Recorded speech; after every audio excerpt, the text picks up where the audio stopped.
Hey, fellow film fans, England team here. Hopefully Dalton will be joining me. The Oscars were announced today. I figured, I was going to get all these pictures, put them together, blah, blah, blah, and then ran out of time. So you know what? We're just going to EFAP this thing, and we're going to see how it goes. I know of a couple already, and I got to say there are a couple of omissions. I might point out later, just saying. Okay, but with all that said, you know what? Let me get this all set here and let's get this party started. Because, hey, you know what? This kind of thing is fun. The one thing, though, is they've got Jimmy Kimmel hosting the Oscars again this year. You know what? Let's just get this thing going. All right. Shit, that little bird. I kid you not. Dalton's not here to take care, so God dang it. All right, let's get this thing going. We're going to start with, now what I'm going to do here, I'm not going to show the entire thing. I'm going to try to bounce from nominations to nominations, not deal with the commentary and all that kind of stuff. So, all right, starting with nominees for actress in a supporting role. Angela Bassett in Black Panther, Wakanda Forever. Hong Chow in The Whale. Kerry Condon in The Banshees of Inisherin. Jamie Lee Curtis in Everything, Everywhere, All at Once. And Stephanie Hsu in Everything, Everywhere, All at Once. Okay, first of all, when I saw Black Panther, we came in, we did our review, and one of the things I said was Angela Bassett. I didn't like the movie. I really did not like the movie, but Angela Bassett deserves her nomination for sure. Hello to Dalton the Authenticator. What's up? Hello. We're going to have to change our thing here. There we go. Okay. Do me a favor. Talk a little bit about what you think, and I'm going to go silence the bird. Oh, the Oscars. How far the mighty have fallen. Remember when it was supposed to be about judging the quality of movies? Like, remember when the best movies of the year would win Oscars? Instead of the most defiant from, like, audience standards winning Oscars? I remember. But now it's like, rather than the Oscars being a judgment of... Okay, I want to talk about what's actually on the screen here, man. I can't read it. It's too far away. Okay, so we had actress in a supporting role, Angela Bassett, Hong Chow, Angela Bassett from Black Panther, Hong Chow from The Whale, Kerry Condon from The Banshees of Inisherin, Jamie Lee Curtis from Everything Everywhere All at Once, and Stephanie Hsu from Everything Everywhere All at Once. Personally, I'm very excited to see Angela Bassett. You know, when we did our review, that's the one thing. Yeah, no, she. If there is any remnant of the Oscars judging things by quality, then Angela Bassett is going to win this. Unfortunately, like I say, it's no longer about. Yeah, I want to talk about what's on the screen, what's nominated. Okay. Do you have any? I'll say this right away. Also, Hong Chow from The Whale. I haven't seen it yet. I've seen the previews. I want to see the movie so much. But what gets me is I'm a big How I Met Your Mother fan. So I see this girl. I'm like, wait a second. That's Cook Poo. They had this whole joke about him really making this girl depressed because her name was Cook Poo. And holy Toledo. Tahlia Michelle Yeoh's the lead actress in Everything Everywhere All at Once. That's one thing I've got to say is a problem. Jamie Lee Curtis and Stephanie Hsu for Everything All at Once. They're going to split the vote. Yeah. On balance, in this category, I'd like to see it go to Jamie Lee Curtis, but who knows? Did you say on balance? Yeah, because I'm trying to weigh who did better as an actress in a supporting role here, but then again, the correct answer is Angela Bassett. I think so. If there is any remnant of quality to be had in the Oscars anymore. Now, the only one I have not seen is Hong Shao. Gail says she wants to go to movies on Thursdays, so I'm kind of steering her. But The Whale just showed up at the Disney Theater way away from us. But okay, we're going to I'm trying to steer her to that. But she heard there's a horror film called Skinamark or something like that. Trying to steer the wife's opinion of things. That never goes well. The thing is I kept going, I want to go to a theme park. I want to go to a theme park. So she says, let's go to the movie. So maybe I could guilt trip her. I don't know. But anyway, I think we're both for Angela Bassett on this one. I wouldn't mind seeing Hong Shao win for this, or Jamie Lee Curtis. She's been around for a while. She's good. She's gotten to know her craft. But I think this is Angela Bassett's to lose. Yeah, I again, if there's anything resembling quality left in the Oscars. Once again, I don't want to talk about that kind of thing. If you want to talk about that, we'll make a different video. But I don't want to talk about, well, this is bad, because yeah, I know I've experienced that as well. I don't want to be down on it. Here we go. Let's get to the next one. Next are the nominees for achievement in costume design. Babylon. Black Panther, Wakanda Forever. Elvis. Everything, Everywhere, All at Once. And Mrs. Harris Goes to Paris. Oh, sorry about that. Okay, well, the title is called Achievement in Costume Design, so I think this has to be Everything, Everywhere, All at Once is to lose. Because just all the different costume changes because of multiverse shenanigans is. But then you also have the time period of Elvis and Babylon, but also the fact that everything needed to be designed in Black Panther, unless they just went to the Black Panther wardrobe closet. Well, that's the thing with Black Panther. It's all very simple. Just do what you did in the first movie with some Mesoamerican flair for the tallow can now. So I don't think and Mrs. Harris Goes to Paris. There we go. I want to get all of them. Mrs. Harris Goes to Paris seems to me like we need a fifth. What are we going to do? Let's bring in Mrs. Harris Goes. This movie is not mentioned again in the It's the very definition of this movie was designed to be nominated in this category. It got nominated in this category. Yeah. Next.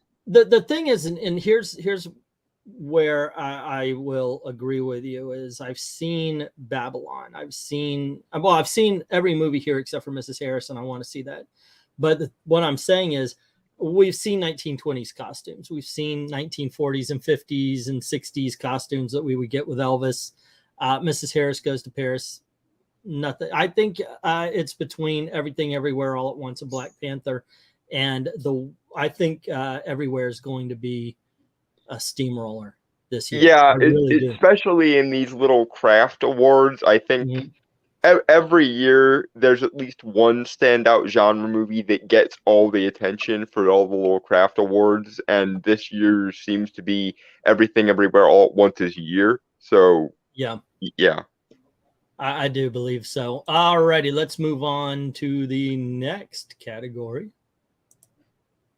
which is nominees for here are the nominees for achievement in sound. All Quiet on the Western Front.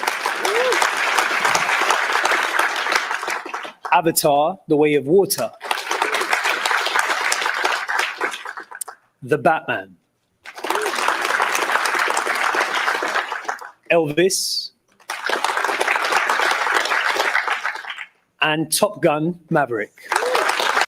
Okay. All Quiet on the Western Front. It's a war film. It's fan-freaking-tastic. I recommend you see it on Netflix. You've seen Avatar. I've seen Avatar. You've seen the Batman. I've seen the Batman. Elvis, the music, I mean, come on. It's the point of the movie. Like, it's an Elvis movie. What are we doing? And then of course you have the jets and so forth in Top Gun Maverick. And Babylon just looks like a different retake of Great. No, sir, it's not Great Gatsby. It's Singing in the Rain. Trust me on this. It's like somebody said, do you know what Singing in the Rain was missing? Debauchery. That's exactly it. That's a good summary, actually. So here's the thing. This is like the bone they're throwing to Batman fans. And I got to tell you, there was the one scene where the Batmobile shows up and it's just like, brrr, and the theater fills with the Batman's engine. That got my motor running. There's also some pretty good use of music here, or in the Batman. So I wouldn't mind seeing it win. It's not going to. I don't. It will not. It will not. This is, like I said, this is a bone that's thrown to Batman fans. I also think this is a bone thrown to Top Gun Maverick fans. I think really this is a three-way race between All Quiet, Avatar, and Elvis. But I have a feeling, since sound used to be sound design and sound editing, and they kind of crunched it in, that it's going to go to All Quiet, because All Quiet is it's a war film. So not only do you have the big explosions, but you've got the small bullets, the little things that are going under it. There's like layers to it. So that's where I think it's going to go at this moment. I'd like to see Elvis win, because again, music is sort of the whole gosh darn point of the movie. Yeah, the whole sound, yeah. But yeah, probably based on Oscar bait standards, it's gonna have to go to the war movie, because the Academy loves a pretentious war movie. And I'm not saying that All Quiet on the Western Front was that pretentious, but watch it. It is good. The Academy just loves their war movies. So all right. Yeah. And let's go on to nominees for what happened to those clips. Well, I do know they show them during they actually show them during the Oscar broadcast itself. Usually during the announcements, it is very much let's get it going. Yeah, this is just the nominations, guys. Yeah. It's not the actual show. You'll get your clips in the actual Oscars themselves in a few months here. Original score. All Quiet on the Western Front. Okay, I'm good with that. Babylon. Yes. The Banshees of Inisherin. Nope. There's so many more. Everything, better. Everywhere, all at once. That one's okay. And The Fabelmans. Okay, I've got a problem here. In that none of these really had a meaningful musical score. All Quiet is really good. Babylon is okay, but I'm okay. You know what? I'll just say it. I'm butthurt. There's no Batman. The Batman score was freaking awesome. Yeah, I was just thinking the same thing. Where be the Batman? Yeah, I'm kind of irritated about that. Banshees of Inisherin is a very quiet film. The score does play a large part in the film. I could see that's the same as The Fabelmans, and it's John freaking Williams. I will never say an unkind word for John Williams. Plus, I think he went into retirement after that. Without the Batman here, I really don't have any dogs in the race, so I'm gonna back John Williams. Let's give him an Oscar on the way out. Where would you go at this point? Well, I mean, once again, things will change before the Oscars, but based mostly just on what scores I remember, because that's always kind of my criteria for a good score is if I'm not humming it afterwards, you failed. I kind of lean towards, in the absence of the Batman, because it is a travesty the Batman is not here, I kind of lean towards this is going to be another small one that Everything Everywhere All at Once is going to pick up. Probably so. You know, and I'm not mad at Everything Everywhere All at Once winning a shit ton of Oscars. It was nominated. It was my number one. It was my number one on my top 10 list, so like I can't fault it. So, yeah. All right, the Batman soundtrack was pretty solid. The Oscars, they're doing it. Yep, Joe, they're doing it again, and this time they're nominating movies people have seen, except for the Babylon. Nobody saw that except for me. All right, they're nominating about half movies people have seen and half movies people just went. Some of these movies are on Netflix and Hulu and all that kind of stuff, so you only got yourself to blame. All righty, so here we go. Nominees for adapted screenplay. All Quiet on the Western Front. Screenplay by Edward Berger, Leslie Patterson, and Ian Stokell. Glass Onion, A Knives Out Mystery. Written by Ryan Johnson. Wait, what was it adapted from? Living. Written by Kazuo Ishiguro. Good shit. And Top Gun Maverick. Screenplay by Aaron Kruger and Eric Warren Singer and Christopher McQuarrie. Story by Peter Craig and Justin Marks. Okay. And Women Talking. All righty. Okay. Hold on just a sec. All right. So Women Talking is basically a movie about women talking. Seriously. I mean, it is a full-on freaking... That I can understand the screenplay for. I get it for Glass Onion. I get it for Living. But All Quiet on the Western Front. Guy runs across the field while bombs are going off. Yeah, it's... And Top Gun Maverick for screenplay? I've got a lot. It's one of those. It's a genre movie, but it did well, so we'll nominate it. Yeah, movies. I mean, well, once again, The Batman had a better screenplay than Top Gun. Say what you will about Top Gun, and I'll say a lot of great stuff about Top Gun. It was my #2 movie of the year, but I wouldn't say it was because of the screenplay. That's just a weird one for me. And even take out the genre films, there are just a ton other movies that would be out there. I don't know. Anyway, yeah. So with what's there, I would probably go Glass Onion, but I think this one is actually going to go to Women Talking. This is theirs. It is literally all about the dialogue, that movie. So that would be my choice. How about you? Yeah, I don't know for this one because like Glass Onion was fine, so I guess I'm leaning towards that one, but I just don't see much here that I was blown away by with regards to the screenplay. It was just sort of okay, they're there. These are weird choices. Occasionally Oscar does throw in some weird choices. I think that was one of them. Did we even see the best actor or best supporting actor, or did we skip over that? When I first came in, you were doing supporting actress, so I don't know. I haven't seen best supporting actor yet. Ladies first, I suppose? Question mark. Yeah. Nominees for original screen. Yeah, usually they have it right at the beginning, though. It's best supporting actress and then best supporting actor. Did I accidentally skip that? No, they went from there to costume design. Okay. Oh, I think here we go. Okay. And Triangle of Sadness, written by Ruben Östlund. All righty. Best original screenplay. We've got Banshees of Inisherin, Everything Everywhere All at Once, The Fabelmans, Tar, Triangle of Sadness, and that is really funny, Joe. Women talking, isn't that what you go to the movies to avoid? Oh! Badum-ching, sir. Yes. Badum-ching. Okay, so how many of these have you actually seen? Banshees of Inisherin, Everything Everywhere All at Once, The Fabelmans, Tar, and Triangle of Sadness. I think I've seen all of them. I didn't enjoy most of them. What? Okay, to me, all of these are good movies, except for I have not seen Tar. I did see Triangle of Sadness. I liked it, didn't care for the ending. Fabelmans was actually good.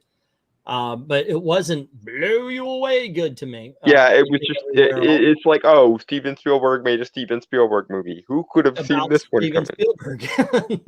Okay, so in my opinion, I think this is a race between Banshees and Everything Everywhere All at Once. Now, personally, I want to see Everything Everywhere All at Once win it because I think there's more to that screenplay. It's so kinetic, and a lot of times you don't connect a movie that moves around as much as Everything Everywhere All at Once does with a strong screenplay. A lot of times it is the Banshees of Inisherin, two guys arguing and fighting, dialogue. It's that, but there was a lot to Everything Everywhere. Yeah, there's a lot more work actually going into making Everything Everywhere All at Once work. And also, I'm just gonna say this: it has been a long time since a movie won the Oscar that was actually fun, and that is one.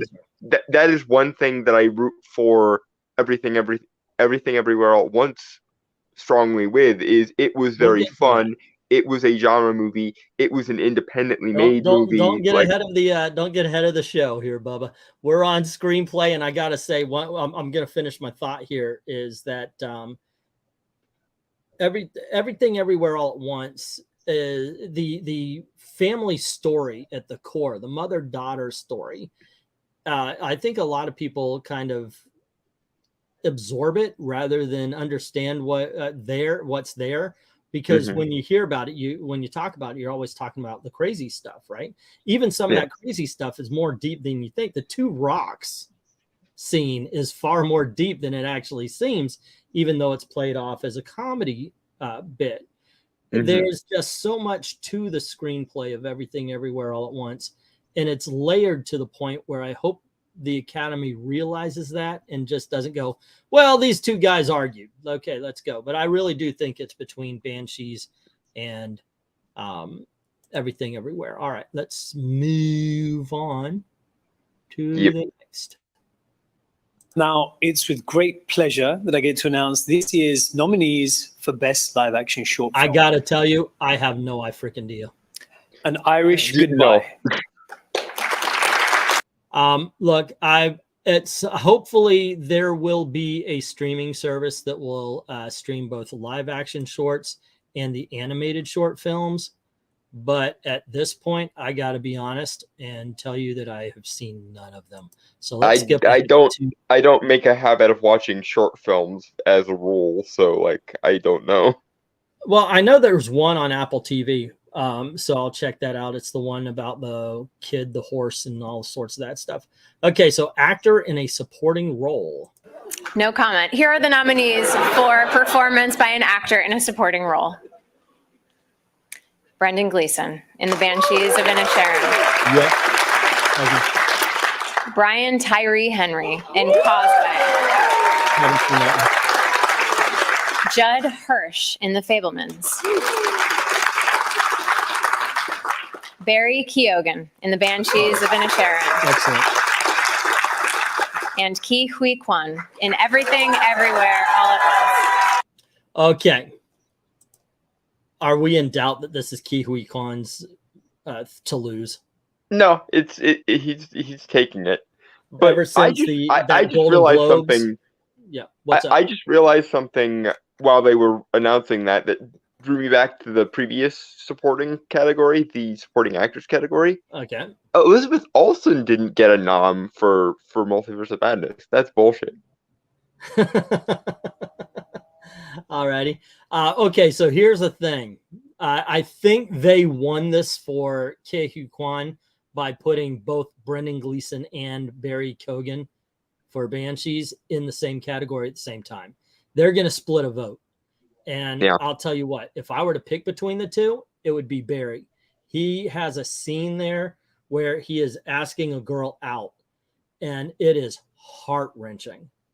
It really is. You saw that movie, right? Yeah, I'd also stick it to, I'd also be okay with Barry taking it because even though his Joker scene wasn't in the Batman, gosh darn that Joker scene. He's definitely not getting nominated for a Joker scene that's not even in the movie. No, but to be nominated for. In a sane world, he would have been. It would have been in the movie, and he would have gotten for that. So Barry Keoghan is having a good year. I have this to say. Judd Hirsch is the Dame Judi Dench this year. Judd Hirsch has a scene that might be 10 minutes. He comes in, powerhouse. He goes out. He's not seen again. Or like what's his name in Glengarry Glen Ross, Alec Baldwin. Comes in, shoots them all dead, walks out. Okay, right? I mean, he really freaking nailed that role. So Judd Hirsch might be the outside. I'm afraid of this because there's always an upset, and it's always either in a supporting actress or supporting actor. And I want our boy Data to win this thing. I want a Goonie to have an Oscar. I do. And let's let it be Ke Huy Quan, because one thing that I do agree with as far as this underrepresented thing is for the last ever, It's been the Asian people that actually haven't. And I like Data. I like Ki Hu Kwan. So let's see. I'm hoping he wins this, but I think the one that can take it away from him is Judd Hirsch. All right. Let's move on to the next category. All right. Oh, they took a break. All righty. All righty. And the next category is the original song. Achievement in music, original song. Applause from Tell It Like a Woman. Hold My Hand from Top Gun Maverick. Lift Me Up from Black Panther, Wakanda Forever. Natu from RRR. There we go. And This Is a Life from Everything Everywhere All at Once. Oops. RRR needs to win something, so that is the correct answer. Okay, here's the thing. Let's be honest. They could have, even if Natu doesn't win, which it should, they better freaking have a full-on Bollywood dance-off right there on the Oscar stage. Let it be right in the middle to wake everybody up and tell Jimmy, you know what? Can we have the RRR guys just beat the shit out of Jimmy Kimmel while they're dancing? So that should be this year's We Don't Talk About Bruno or One Day More from Lanes I don't want to see all throughout camera angles all throughout the freaking audience and everything. I want them on stage doing that Bollywood everybody's in sync thing. You know, let's put on a fucking show. This is it, man. Yeah, that's the way to go. I didn't see RRR get many nominations, so if this is the one it gets nominated for, then this is the one it should win. Yeah. So far, this is one, but Natu is just a fan-freaking-tastic song in that movie. If you, Bollywood's gonna Bollywood, so what's not to like? Kind of thing. Other than that, the only other one I see getting this is Lift Me Up. You're gonna have a lot of. Let's face it, Hollywood is okay. Now I'm talking about. Hollywood is filled with a whole bunch of people that just were born in the depths of white guilt. So the only thing stealing from Natu is going to be Black Panther. That's my guess. And at least it's representation for the superhero genre, which is a kind of representation I care a lot more about. So fine. Yeah, but Natu deserves to win. Okay, nominee for RRR is just glorious, and it should win all the things it's nominated for. For a documentary film, I saw a movie this year called 13 Lives. It had a documentary. I think it's one of the best. Fire of Love. I'd recommend that. There were a few documentaries out. The Jeffrey Dahmer one, the Tinder Swindler was pretty good. I was going to say most of the documentaries I've watched this year have been on streaming services. Yeah. So let's see what they got. All That Breathes. All the Beauty and the Bloodshed. Okay. I heard that one was good, but I haven't seen it. Fire of Love. There we go. This one's on Disney Plus. A House Made of Splinters. And Navalny. Okay, I only know Fire of Love. This does happen from time to time. Like especially with the small films, you'll get a lot of movies that have done well. So the Academy doesn't vote on them because they want to draw attention to something that didn't. Like, I know there was a couple of, I can't think of them now that I'm trying to get an example, but they know that, oh my gosh, that independent movie made millions of dollars. So let's nominate this. Avoid talking about it. Yeah. Even though like the audience liked it. The Whale had no chance of getting a nomination because it made too much money for an independent film. Yeah. That's the way they work. Based on what we have here, though, I do have one note for Hollywood in future. Dear Hollywood, documentary titles aren't supposed to be so gosh darn artsy-fartsy. You should actually be able to look at the title and determine what the topic of the documentary is. Maybe I'm old-fashioned that way, but Fire of Love is about volcanoes. Yeah, when they It's were when about they were actually. Oh, sorry. Go ahead. when they were going through all the names, I was just like, this is a documentary category. How can I not tell what any of these are about based on the title? Yeah. This is bad documentary filmmaking. Yeah, the Fire of Love is about a couple who study volcanoes together, and they fall in love, they get married. This is their life. And guess how they died, kids? So think about that. I Alrighty. hope by some kind of volcanic shenanigans, but Well, you who hope. knows? I would hope old and in their bed, but yeah, that's how they died. So Well, I mean, for the purposes of the like the dramatization of the documentary is what I mean. Obviously, here's- everyone would be better off if they just died painlessly in their sleep, but you know, doesn't make for a good documentary ending necessarily. yeah, here's documentary short film, which I got to say, the short films I know little about.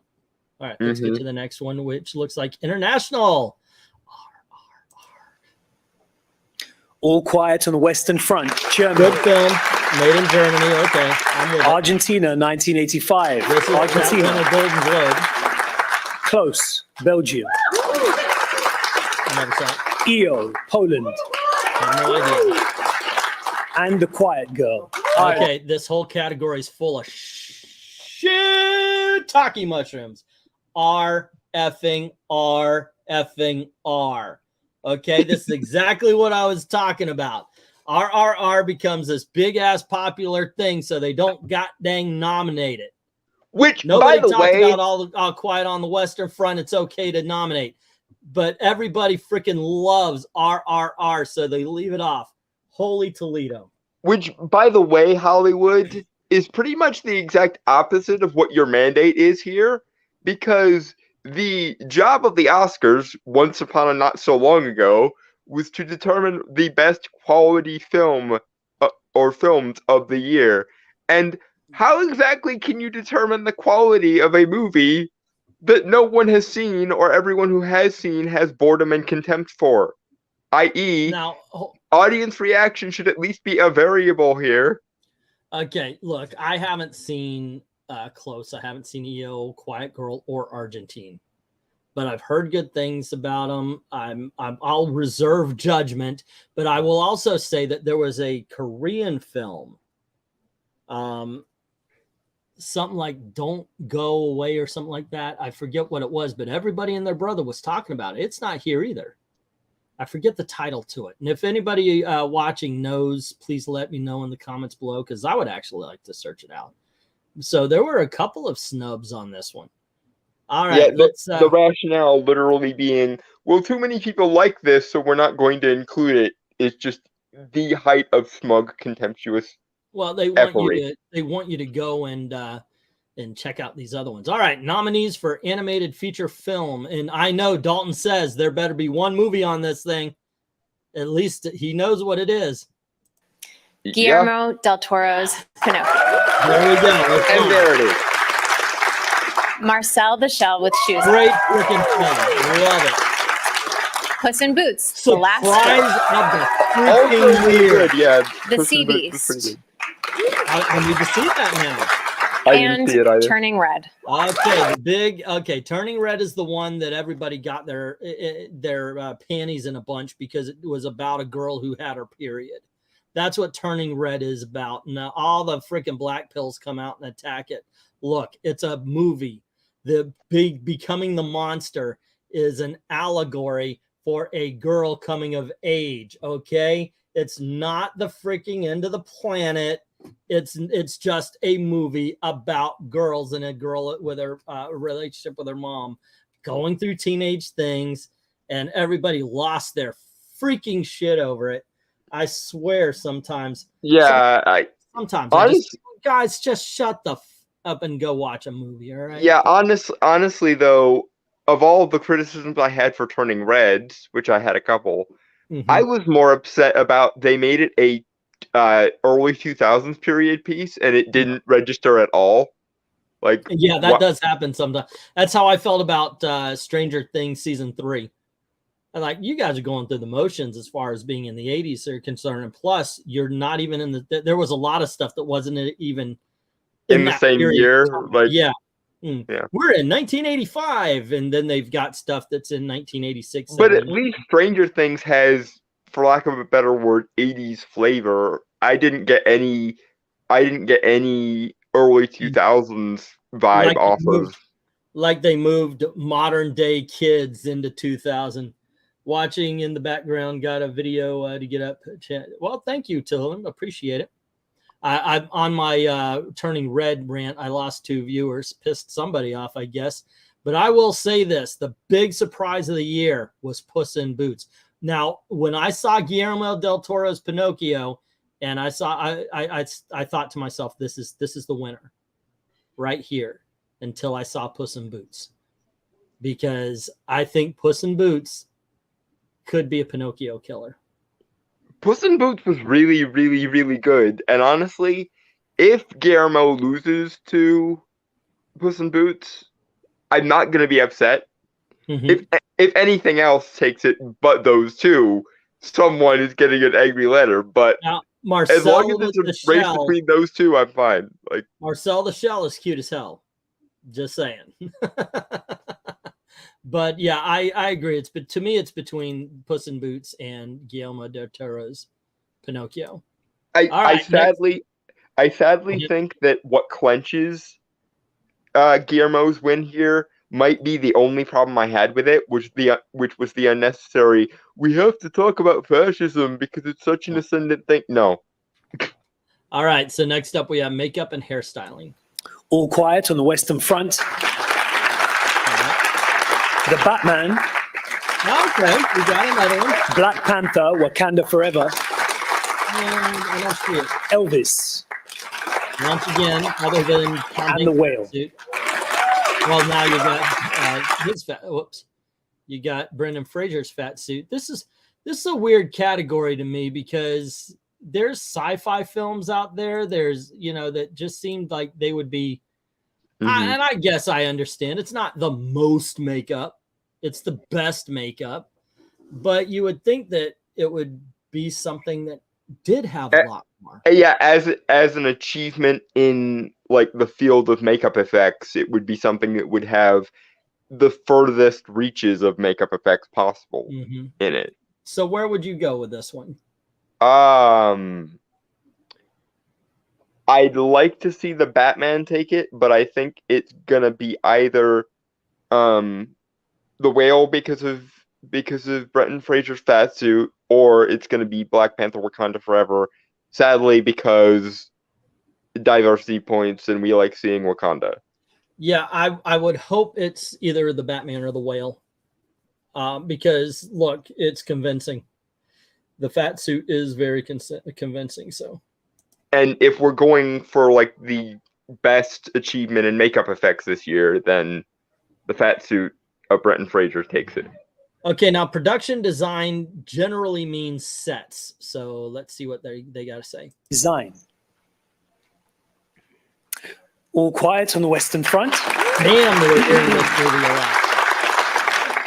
Avatar, The Way of Water. Okay. Babylon. I can see that one for that. Elvis. All right. And The Fabelmans. Well, this is one where I've got to say this should have been a Batman nominee. Take out The Fabelmans. They did 1960s aesthetics. We've seen it. They've done 1950s. They made Gotham City, kids. I think this is the Batman's, but what's up there? I'm going James Cameron on this one. I would say Avatar. I would actually say that, speaking of nominations that should have been, hey Dominic, because of Sam Raimi-ness, where's Multiverse of Madness here? No, it didn't make the cut, man. It just didn't. Look, everywhere, that kind of movie, everywhere took its thunder. I know, but nevertheless, based on what's on the list here. Quiet is look, this is not a bad category. There's not a movie I would take Fabelman's for the most part. But this is not really a bad category. I'm kind of hoping for All Quiet on the Western Front, but I think it's going to be Avatar because people will not let the new technology angle go for this. Well, yeah, we'll see. But All Quiet's got a ton. All right, next up we have film editing. Banshees of Inisherin, really? Elvis.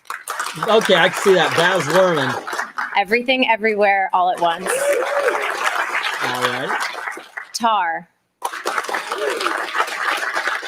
And Top Gun, Maverick.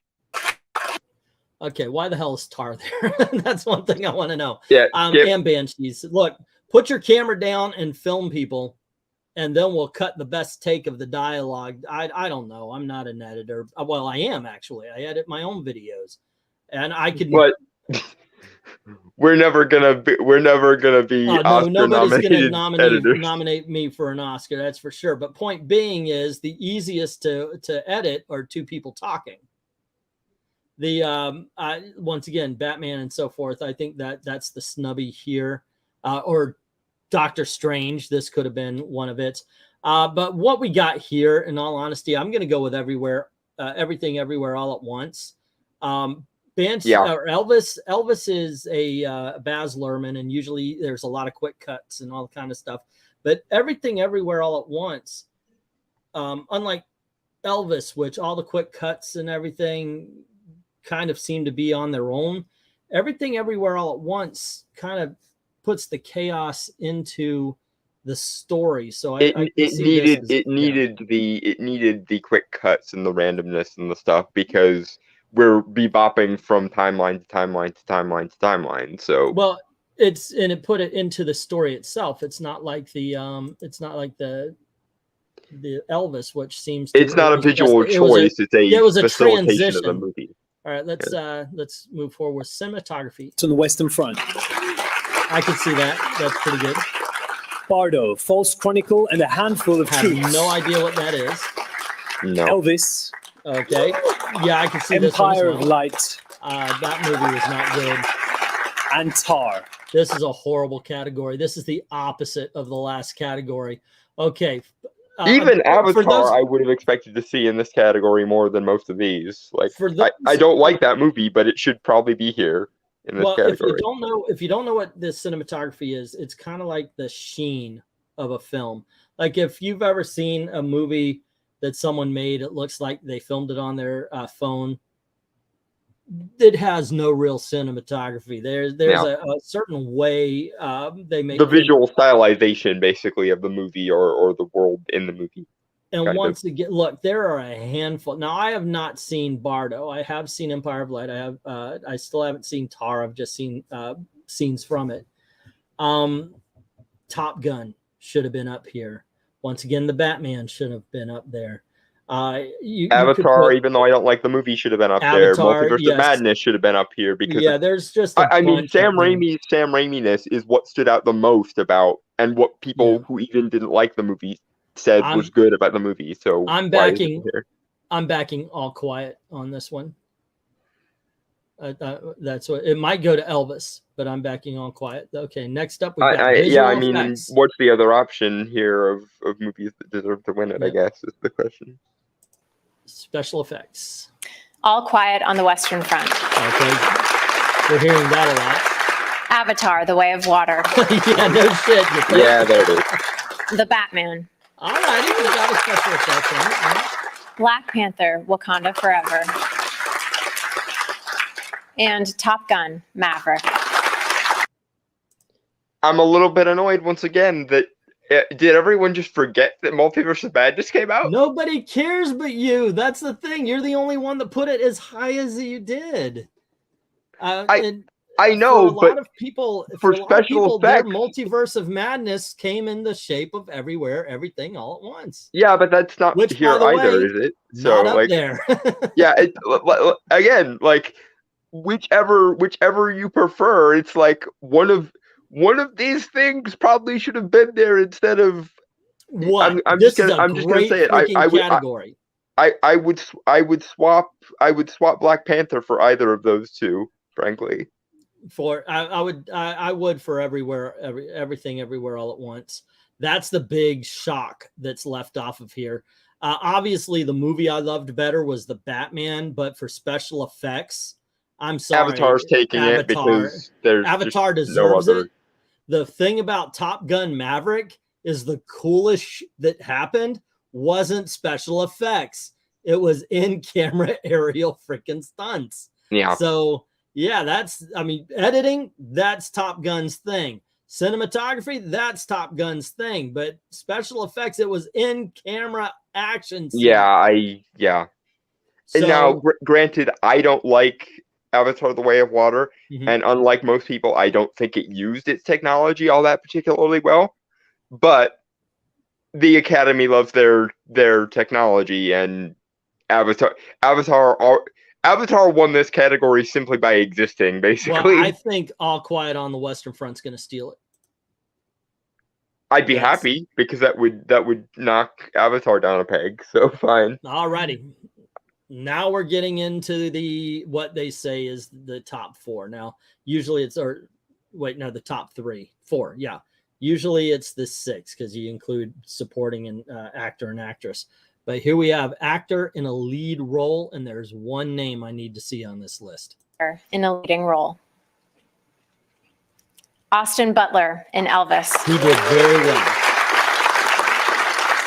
Colin Farrell in The Banshees of Inisherin. Brendan Fraser in The Whale. Paul Mescal in After Sun. Haven't seen it yet. And Bill Nye in Living. There we go. Okay, that's look, I think this is a race between those first 3. But Bill Nye did freaking awesome in Living. Highly recommend. When doesn't he? Haven't seen it. Say again? I said, when doesn't he? Bill Nye brings it every time he's in a thing. Right.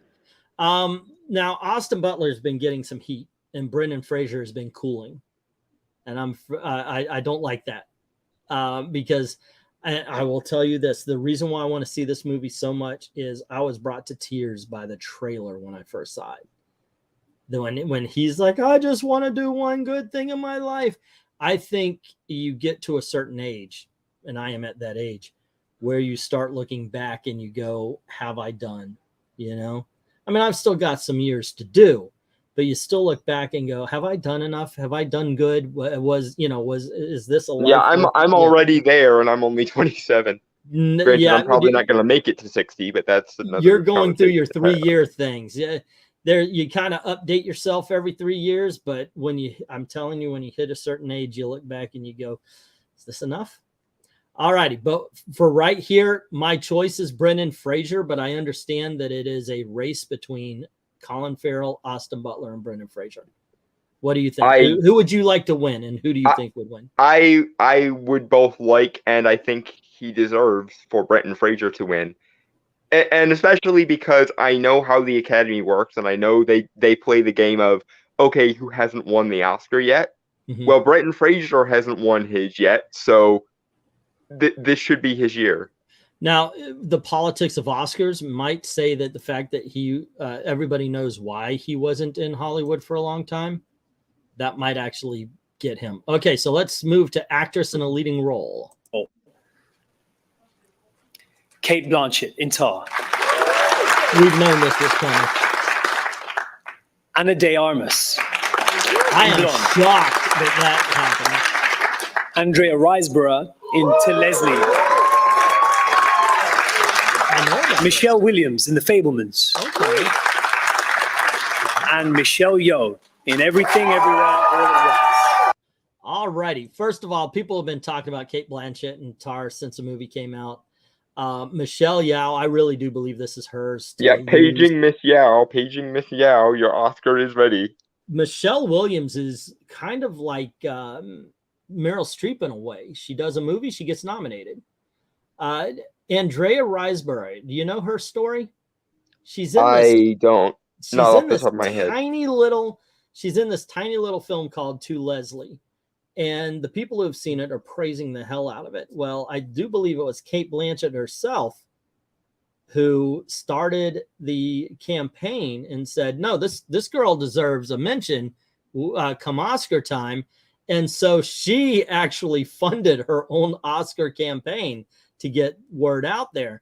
I would love to see this movie because from all reports, she is excellent in it. I mean, if you've got Cate Blanchett saying she's a great actress. Yeah, I mean, talk about getting the proper endorsements. Like, Yeah. Jesus Christ. Now I wonder if Cate Blanchett's like, shit. No, I get the vibe from Cate Blanchett that she is the kind of person who will step aside if she thinks she should, and this is evidence of it at the very least. Okay, so this brings us to let me talk about a movie. If you watched, I did a video, worst movies of 2022, and right there on it is Ana de Armas in Blonde. Not because of her, but because of the movie itself. The movie was a slog. It was so depressing. I mean, this is Marilyn Monroe. 200-minute blonde moment is what you're saying? No. It's 200 minutes of let's beat the shit out of Ana de Armas. It is not a happy movie. It's a hard film to watch. It is so depressing. Ana de Armas is not bad in it. It's just not a movie I would like to watch. This is one of the, I guess, one of the better performances in the worst movies I've ever seen. And by the way, if you're into that kind of thing, she's naked throughout the entire thing. All right. But I'm telling you, in my choice, and I think she's actually going to get it, is Michelle Yeoh. I think everyone's choice is Michelle Yeoh because quite frankly, the fact that Michelle Yeoh hasn't already ascended to the level of like a Meryl Streep is kind of weird because Michelle Yeoh kills it every time. You guys know I've said it on I Love Comics so much. I've had a freaking crush on Michelle Yeoh since I saw her in Silverhawks in early 90s. And when she popped up in Super Cop, and then of course she was in James Bond, it was like, oh, this woman is gorgeous. And I still believe that, even though that was back when she was in her 30s. Now she's in her. I still believe she's hot. She's one of those people who got more beautiful as she aged, it seems. Yeah, but thankfully she's also a good actress and good to watch and so forth. So, all righty, but that's what I believe. So let's move on to, I guess, Best Director would be next. Yep. Nominees are Martin McDonagh, The Banshees of Inisherin. Daniel Kwan and Daniel Scheinert, Everything, Everywhere, All at Once. Steven Spielberg, The Fabelmans. Todd Field, Tar. And Ruben Östlund, Triangle of Sadness. Okay, I'm surprised because Triangle of Sadness has almost been left off the board. I think only one. It should have had a supporting actress nominee, but I am kind of surprised to see that there, although I liked the film and I can see why, because there's a bunch of stuff going on the ship. Fabelmans, Steven Spielberg does Steven Spielberg, and he does it well.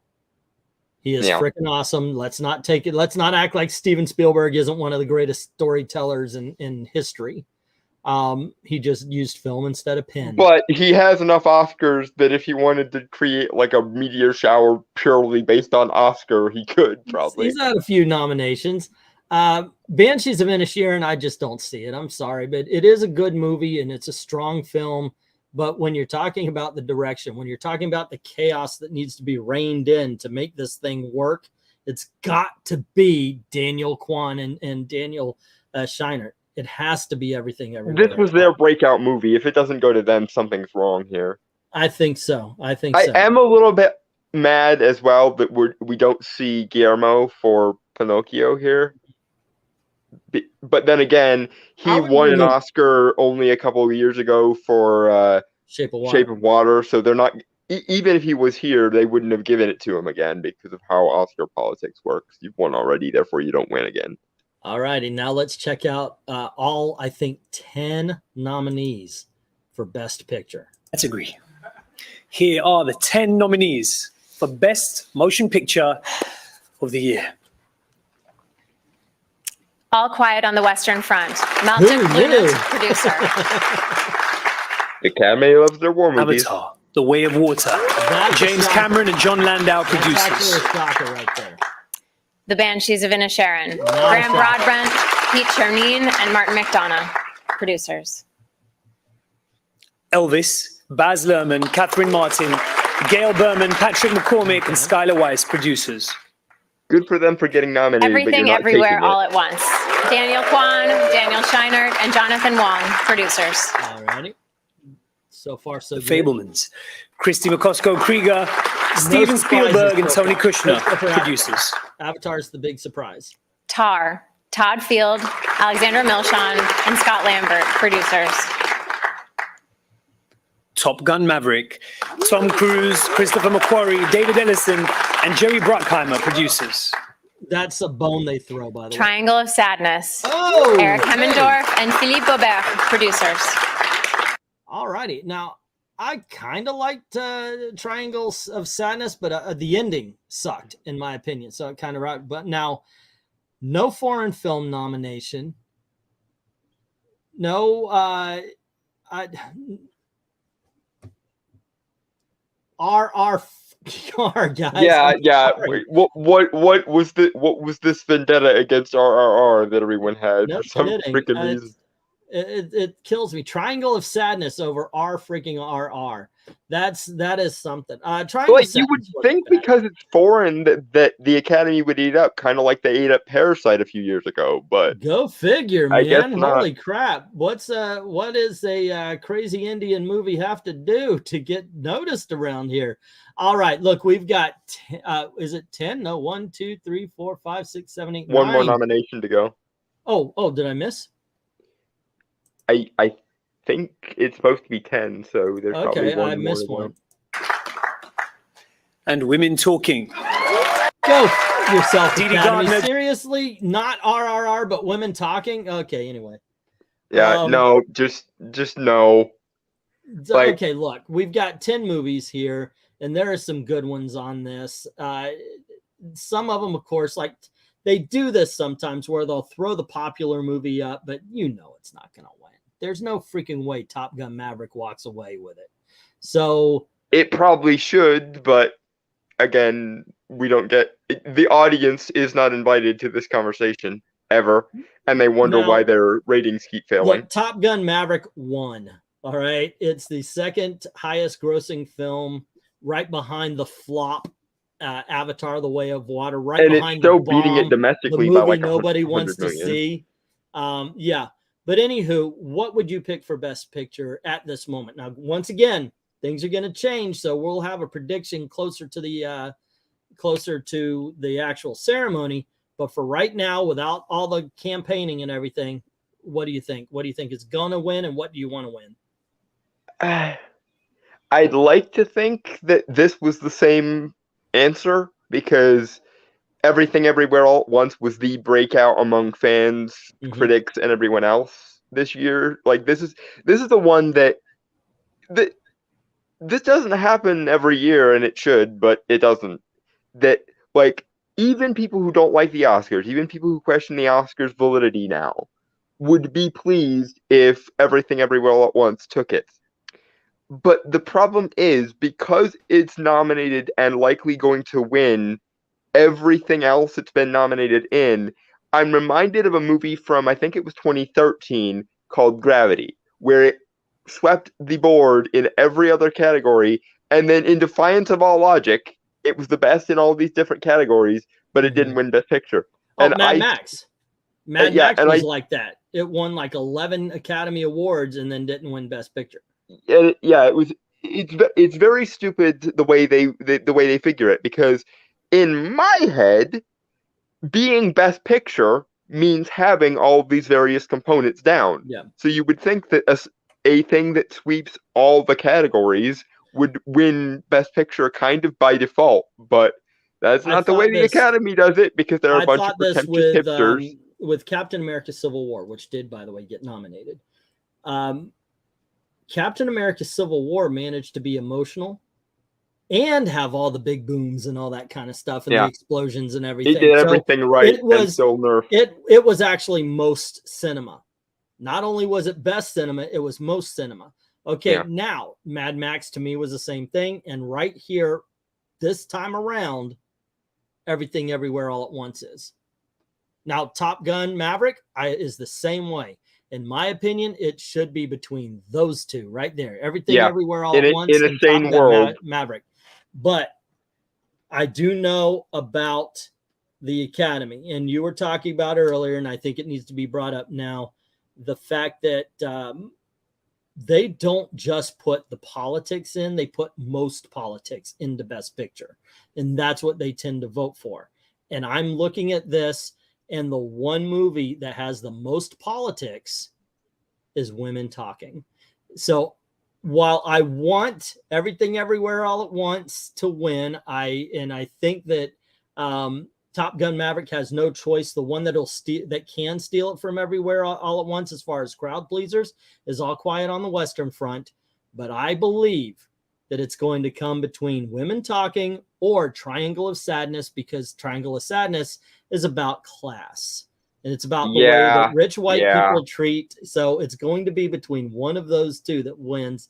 And they both have the benefit of being movies that almost no one saw, which the Academy likes doing. Moonlight over La La Land. Moonlight over La La Land. That's the thing right there. Okay, there we go, gang. Those are the nominees. Those are our thoughts about it. We took a little bit more in depth than a lot of people just showing you the pictures and saying, "Hey, this is our pick" and all that kind of stuff. I think that we should, as we're getting closer, do an actual prediction of the Oscars, and I will do a live reaction to the Oscars. I won't hold anybody else to it. You don't have to watch along. But what's the date this year for the Oscars? Oh, we should. I closed the thing up. I think they said something about like February 11th, but we'll get that. That makes sense because it's usually like February, March-ish era there. Yeah, let me see about this. That way the previous year has fully concluded and the next year hasn't really happened yet. So it's usually like February, March. Oh no, Sunday, March 12th, they're saying is the okay. We've got a whole month and a half as everybody goes out and says, pick me, I want to be the one to win this award.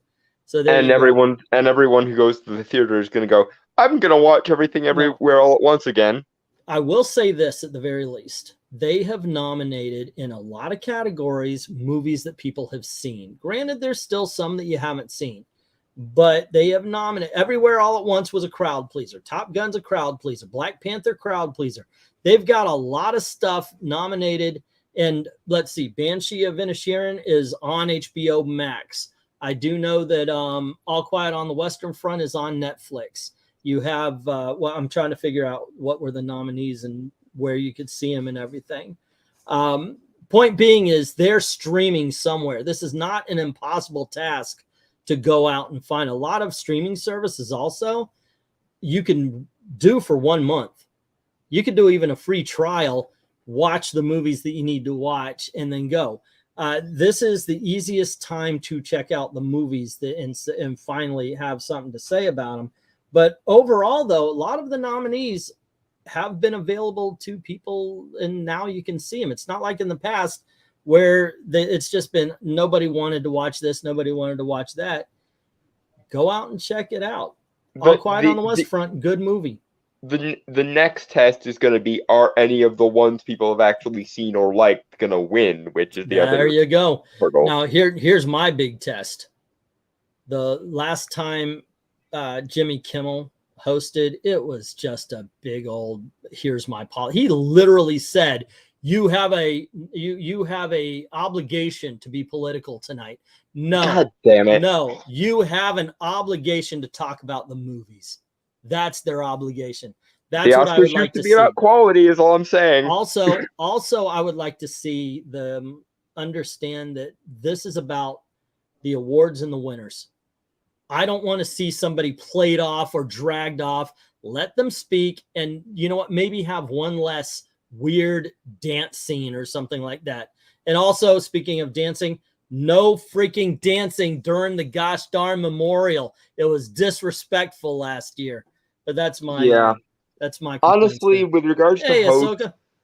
with regards to hosts, I'm not going to be impressed until the Oscars either invite Seth MacFarlane back or have Ricky Gervais host that the would Oscars. be like awesome, but I don't think he wants to do this kind of thing. Anyway, there you go, gang. That was our comments on the whole thing. Let us know what you think and what you want to win in the comments below. We will be doing a more up-to-date version of our predictions as we get closer to the ceremony. Thanks for hanging out with us. And as always, thank you very, very much for watching. Have a good night. Cheers, guys. Fun time.